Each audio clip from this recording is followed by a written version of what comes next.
Hey guys, welcome along to yet another podcast. So this week I'm answering your questions. I've got a whole sheaf of them here that you've asked either through email or Instagram or Twitter. As always, get in touch in any of the usual formats. Ask your question and I'll of course try to answer it on video. Okay, let's get to them. Dear Barry. I made up the Dear Barry bit. Nobody actually writes to me that way. Because this question came in on Instagram as well. Nobody writes Dear Barry on Instagram. I've recently turned 30. I'm looking for advice on how to train in your 30s and beyond. Okay, well I'm definitely beyond now, so I'm 43 this year. I was 43 this year. So you can also feel free to comment in the comments, by the way, below this video of how young I look and that I don't look 43. Any age will do beyond it. If you think I look 43 or older, don't bother. Just leave the comments off. So first of all, my friends, don't put yourself in the glue factory just yet. Just because you turn 30 doesn't mean that you're over the hill. So there's a couple of things that you need to change. I think not the way you train necessarily. A lot of times people say, well, now that I'm in my 30s, I'm gonna have to change how I train. I don't think that's the most important thing. I think broadly speaking, my training is about the same as when I was in my 20s.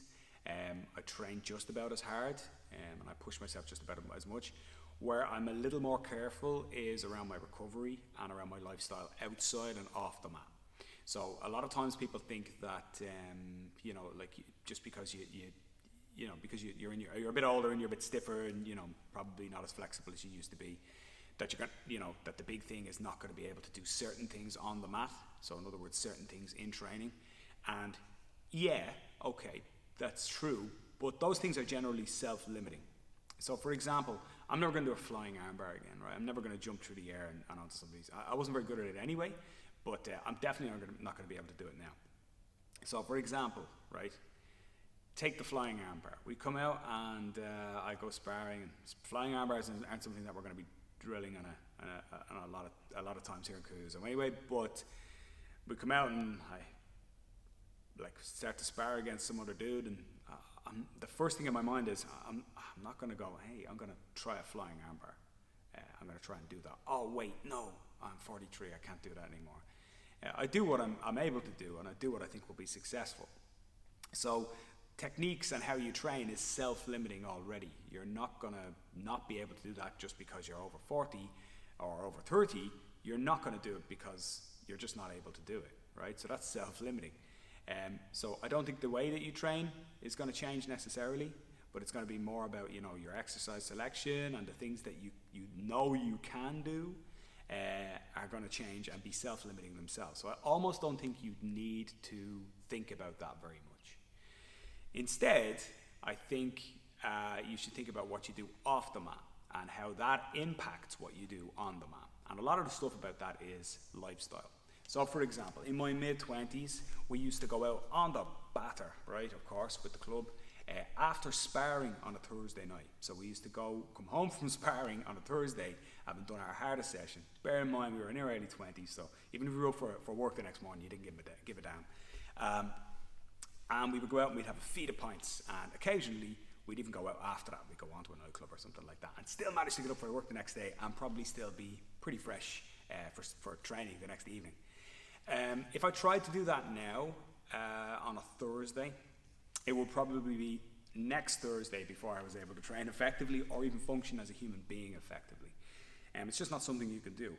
In your 20s, you're like a Superman, you're like a superhero. You can do what you want and you recover no problem.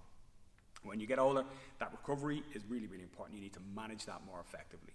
So when you come home from training, you eat a good post-training meal, you hydrate, you rehydrate really carefully, and you make sure you get a good night's sleep. And now that's really, really important. So it goes from being something that you should do to something that you have to do. And if you're serious about wanting to train in your 30s and on into your 40s and maybe even into your 50s, then you need to assess what's important to you in your life. Can you drop some of those bad habits that you have? Can you not stay up a little bit later and watch a couple of extra episodes of whatever box set you're watching and make sure you get some quality sleep? Are you making sure you're drinking enough water during the day? Are you avoiding certain foods that cause inflammation, which is a big deal? And are you eating foods and taking things that promote good hormone production and good sleep and all sorts of good stuff that you're going to need? I won't go into those in detail now today. There's certain things that I do, but perhaps you can lodge another question if you want me to go into that in more detail. But in general, check your lifestyle first, because some of the 30 to 40 somethings in here in this gym and some of the ones I've met around the world would whoop me because of the way that they live their lives and the kind of quality that they put into their recovery, their nutrition and their general training and their lifestyle in general. Which is your favorite, gi or no gi? Somebody always asks this question. What's my favorite? My favorite at the moment is no gi, because it's summer and it's sweaty and you want to stay cool on the mat and you don't want to have like your big heavy jacket and your pants on you all the time. In general, gi. I love training Brazilian Jiu-Jitsu in the gi. For me, it's what Jiu-Jitsu is all about: the grips, the techniques, the fine technique that you have, that you develop when you train it. I love it a lot. And the older I get, related to our last question, I guess, the older I get, the more I love it, for obvious reasons. I can slow some of these young fools down and choke them with a sneaky attack and wrist lock them, when they're not expecting it when I'm training in the gi. When I train no-gi, I still love it. And in fact, I love the challenge of training no-gi, especially against my younger, more athletic guys. A lot of guys kind of dodge that when they get older because they feel it's like an injury waiting to happen. And definitely it is when you move explosively in no-gi. It does feel a little bit more on the edge of that red line in terms of getting a knock or a bang or a twist. But for me, I love it. I still love the challenge of doing that. I still love the challenge of being roughed up a little bit, in no-gi against guys who are technically inferior to me, but who are able to just like power out of some stuff. And that teaches me a lot about my jiu-jitsu as well, because I say, no, if they can power out of this, then, I need to tighten it up. I need to figure out a better way. So I love no-gi, I love gi, but my preference is always for traditional jiu-jitsu in the gi and in the belt. Someone really wants this answer because this is the second time that they've asked it. Are you bald on purpose, like GSP, or is it natural? This is the second time you've asked this question on the Instagram. All these bald men who are showing up now with hair, all of them have had implants. They've all gone for cosmetic surgery. So, don't worry. Nobody is bald on purpose. When working out for BJJ, should a priority be strength, mobility, or endurance? So, short answer is it depends, which is the worst answer you can possibly give to any question. Everybody knows that. It depends. So, what does it depend on? Well, so let's say, for example, we get three types of people in who've come in from different sports. One has come in as a cyclist, the other person's come in as a powerlifter, and the other person's come in from yoga. So one person has great endurance, able to cycle for hours upon end. The other person's come in and is able to lift really, really heavy weights and is very, very physically strong. And the other person has come in and is super mobile and flexible. What should they all work? Well, you would assume the yoga person has great mobility, powerlifter has great strength, and the cyclist has great endurance. So you would say to them, well, Mr. Powerlifter, you need to get more mobile and probably get some endurance. Mr. Yoga guy, you need to get a little bit stronger and probably need to get some more endurance. And Mr. Cyclist, you need to get stronger and you need to get a bit more mobility.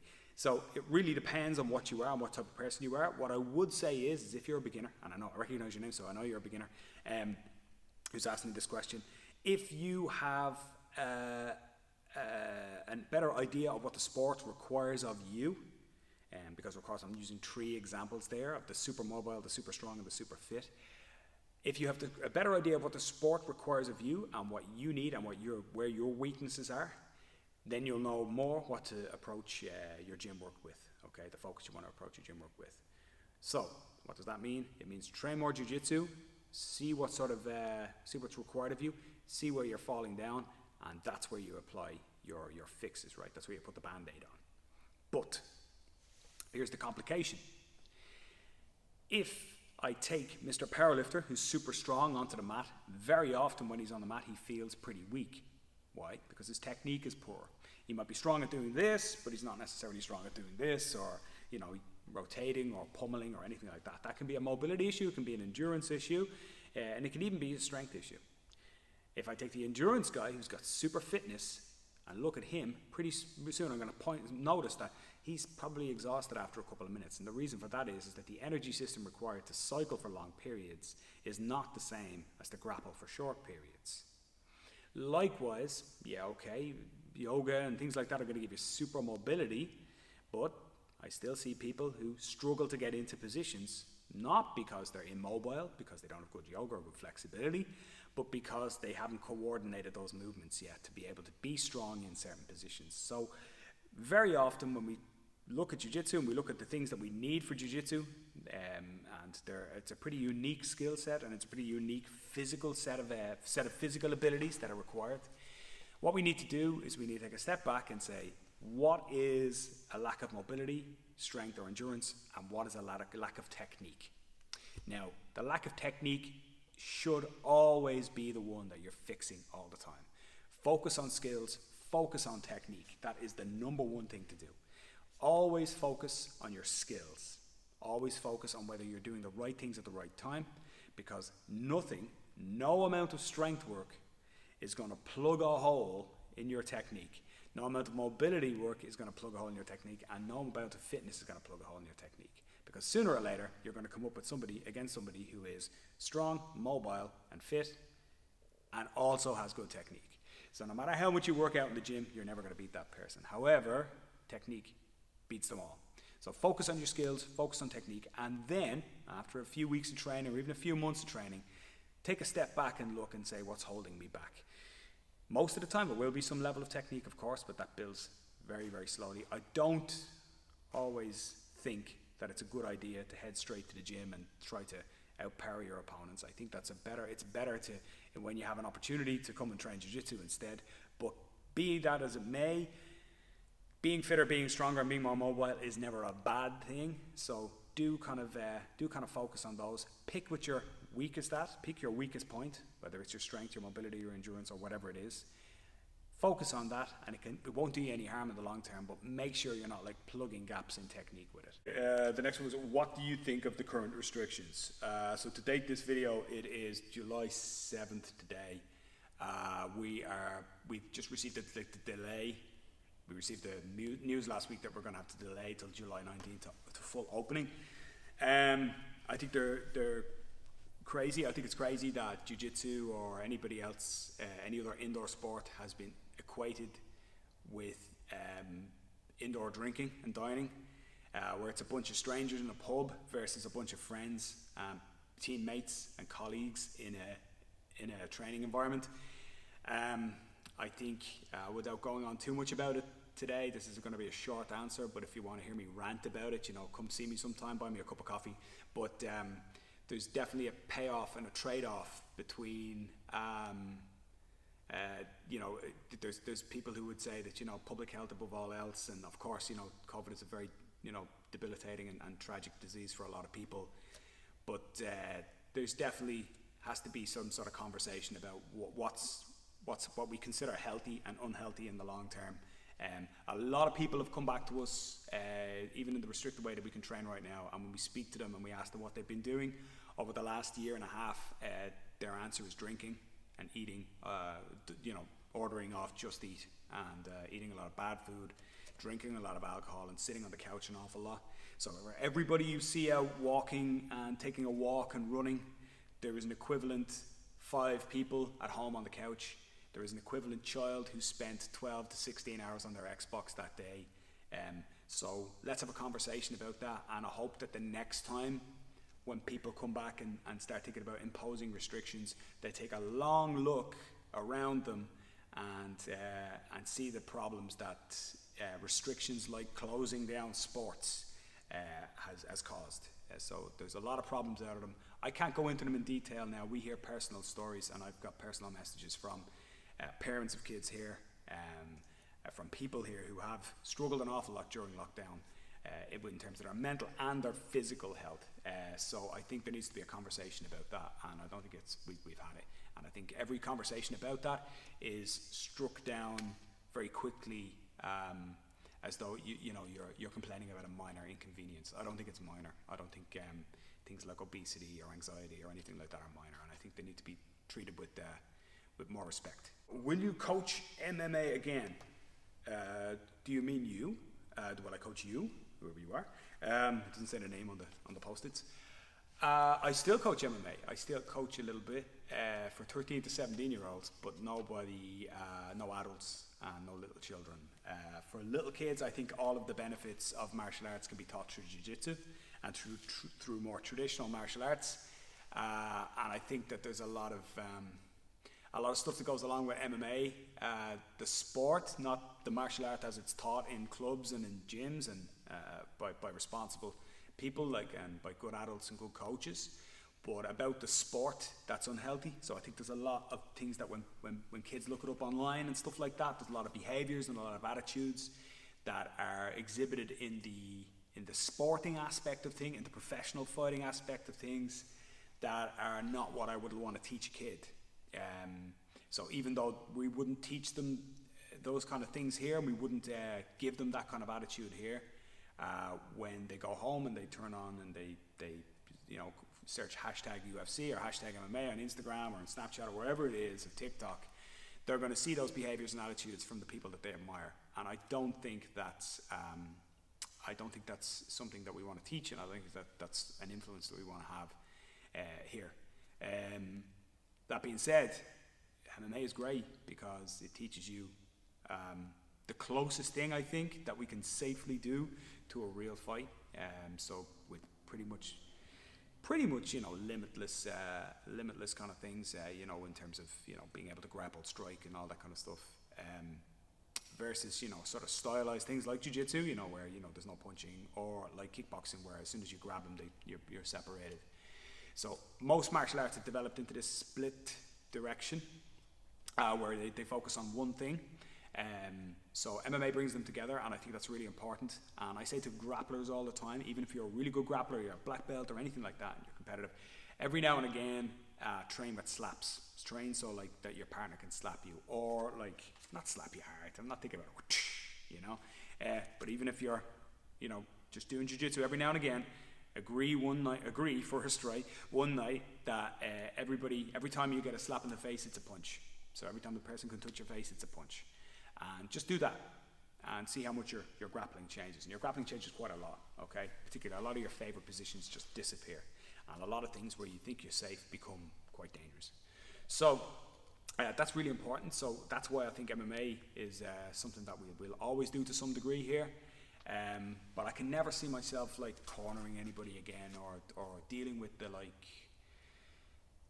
ins and outs of like getting people fights and going to events and doing all that kind of stuff. I stopped enjoying that. Those used to be like things that I would put up with because I loved the sport, and then when I stopped kind of really loving the sport of MMA, I was unwilling to put up with them anymore. So that's kind of why I stopped. But MMA I think is still important. Last question today: who is your favorite student, and why is it me?